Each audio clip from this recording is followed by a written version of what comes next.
ลนางวิไลยุคสมัยหญิงเฮาเก่าลุงถือตามประเพณีของเฮา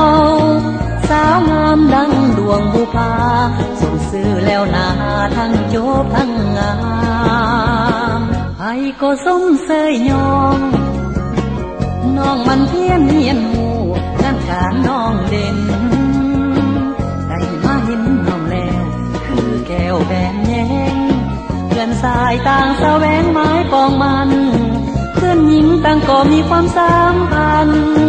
เรียกงานน้องก็ห้าวหันเหยียบพันเพศชายสมเป็นหญิงยุคใหม่โอ้หันเข้าไว้งามน้ำใจสู้ทนอดออมงามแต่หูแต่จูบบอมงามแต่หูแต่จูบบอมสายผู้ไม้อยู่ดอมอีกคนนานก็นานโอ้น้อสาวเจ้าวิไลงามน้ำใจใส่ความสามารถสมเป็นขวัญใจของชาติมีบทบาทต่อภาระหน้าที่อย่าได้ไล่ลืมเด้ออายอยากมาเคียงไกลสมัครใจไว้ก่อนมินสามอนน้องลาพอสิได้แด่บ่น้องหากยังบ่เพียงพอผลงานอายนัดหมายไว้ก่อนก็ได้คนดีให้คอยท่าอีกจักปีบอกอายได้ทีพอได้มีความหวัง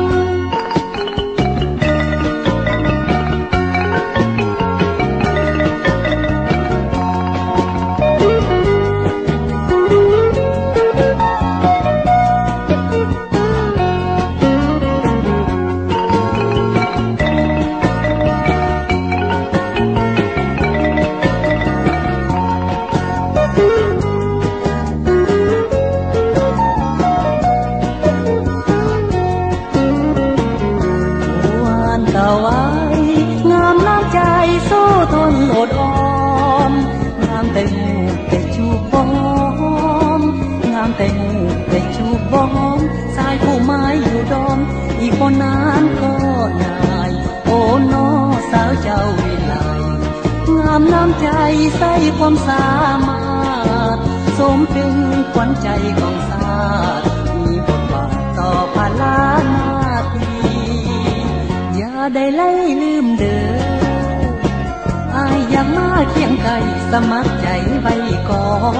นมินสามอนน้องลาพอสิได้แด่บ่น้องหากยังบ่เพียงพอผลงานอายนัดหมายไว้ก่อนก็ได้คนดีให้คอยท่าอีกจักปีบอกอายได้ดีพอได้มีความหวัง